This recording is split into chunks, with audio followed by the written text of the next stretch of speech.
नमस्कार, मी सुनीता शिरपूरकर. नागपुरी स्वाद विथ सुनीतामध्ये आपल्या सगळ्यांचे खूप खूप मनापासून स्वागत आहे. आज मी दाखवणार आहे तुम्हाला रसमलाई. पण रसमलाई म्हटलं की आपण रेस्टॉरंटमध्ये, लग्नामध्ये किंवा बर्थडेमध्ये किंवा मग ऑनलाईन बोलावूनच खात असतो. पण तीच रसमलाई जर आपण घरी बनवून खाल्ली तर त्याची म्हणजे वेगळीच मजा येईल, हो ना. आणि आज आहे रामनवमी. आपल्या महाराष्ट्रामध्ये गोडधोडचा खूप प्रथा आहे गोडधोड बनवण्याची.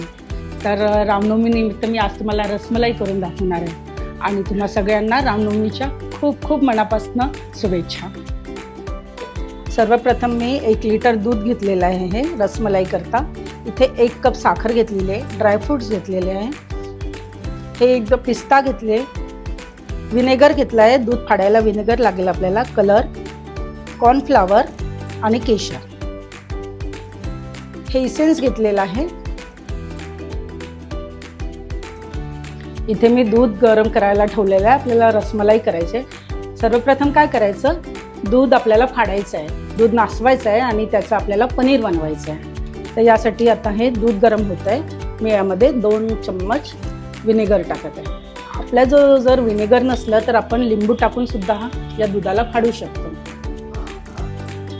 तुम्ही बघू शकता आपलं दूध हे व्यवस्थितरित्या फाटलेलं आहे, म्हणजेच नासलेलं आहे. याचं आपण पनीर जे तयार करत आहे रसमलाई करता, पाणी वेगळं झालेलं आहे आणि पनीर अगदी वेगळं झालं. त्याचाच अर्थ आपलं पनीर व्यवस्थित झालेलं आहे. आता हे चाळणीमध्ये एक पातळ कापड घ्यायचा आणि ते आपण गाळून घेऊया.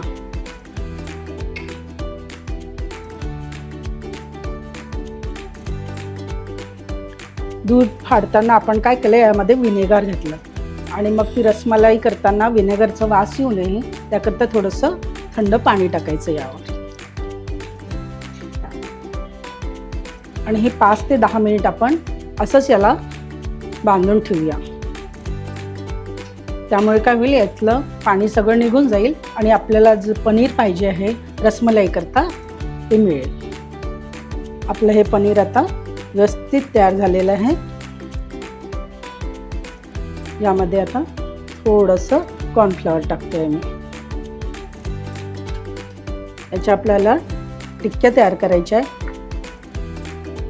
पनीर आपल्याला व्यवस्थित चोळायला हाताचा उपयोग न करता आपल्या हाताचा तळहात आहे त्या हाताने आपल्याला व्यवस्थितरित्या असं याला एकमेव करून घ्यायचं आहे. जे कॉर्नफ्लॉवर टाकलं आणि पनीर टाकलं, तर आपलं ही पनीर व्यवस्थित मिक्स झालं ना तर रसमलाई करायला खूप इझी जाईल आणि आपली रसमलाई ज्या टिक्क्या आहेत त्या फुटणार नाही. त्यामुळे याला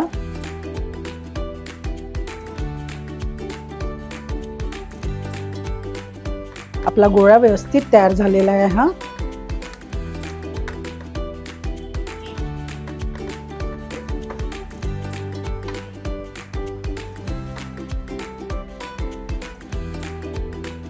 इथे पाणी मी गरम करायला ठेवलेलं आहे. आपल्याला रसमलाईचे जे गोळे तयार केलेले आपण पनीरचे ते याच्यामध्ये आता उकळूया आपण. हे आपलं साखरेचं पाणी आहे. यामध्येच ते आपले टिक्की जी पनीरची टिक्क्या बनवल्या आहेत ते आपण याच्यात टाकायचे आहे आपल्याला. हे पाणी उकळत आहे. यामध्ये मी केसर आणि साखरचं पाणी आहे. यामध्ये थोडीशी मी विलायची पावडर टाकत आहे. आता आपलं पाणी उकळलेलं आहे. यात जे पनीरचे टिक्की बनवला होता त्या टिक्की आपण यामध्ये हळूवारपणे सोडूया. त्याला छान उकळू द्यायचा, म्हणजे जो आकार आहे याचा तो याचा डबल आकार होईल.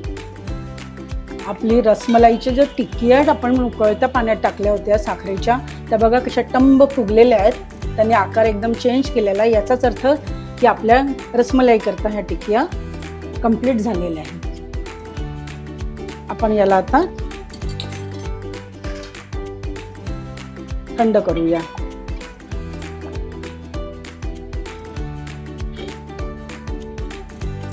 ते आपण 10 मिनिट, पूर्ण 10 मिनिट याला शिजवलेलं आहे आपण. आपलं पनीर तयार झालेलं आहे.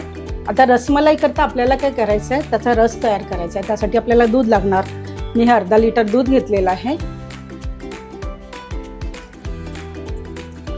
रसमलाई करताना जो रस आपण तयार करतो त्या रसाकरता दूध एकदम खूप घट्ट आणि खूप पातळ पण नको, मध्यम हवं आहे.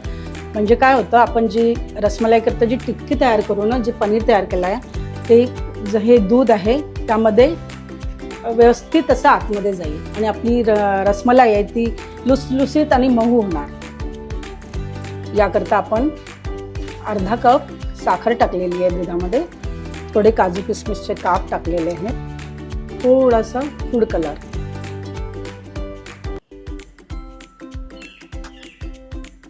थोडं केसर. बघा किती सुंदर कलर आला आहे याला, आणि थोडंसं इसेन्स. आपलं दूध व्यवस्थितरित्या तयार झालेलं आहे. जे आपल्या रसमलाईला रस लागणार आहे तो तयार झालेला आहे. याला आपण 10 ते 15 मिनिट फ्रीजमध्ये थंड करायला ठेवूया. आता जो रसमलाई करता जो दुधाचा रस तयार केला होता आपण तो या पॉटमध्ये टाकूया.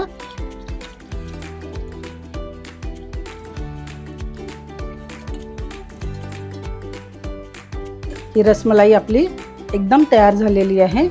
बघू शकता तुम्ही, याचं पूर्ण जे साखरेचं पाणी होतं ते काढून आपण या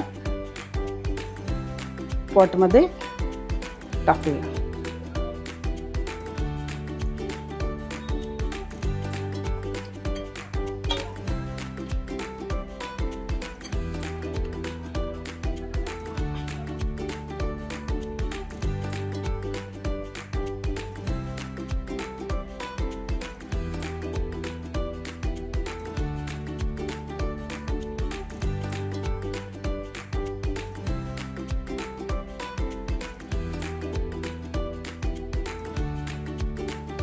ही रसमलाई एकदम रेडी.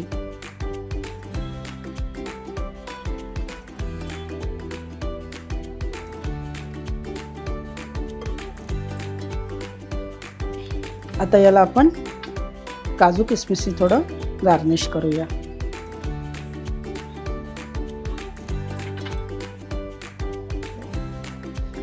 आपण आता यामध्ये पिस्ताने गार्निश करूया. थोडं पिस्ता टाकूया. यामध्ये आता थोडंसं केशर टाकूया वरतून.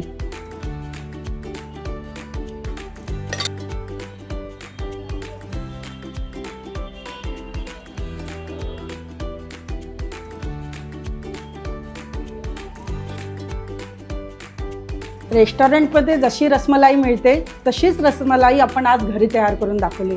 तुम्ही पण तयार करून बघा आणि नक्की कमेंट करून मला सांगा जमली की नाही ते.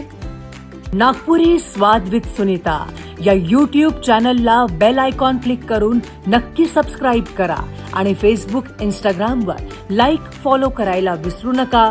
पुन्हा भेटूया एका नव्या खास रेसिपी सोबत. नमस्कार.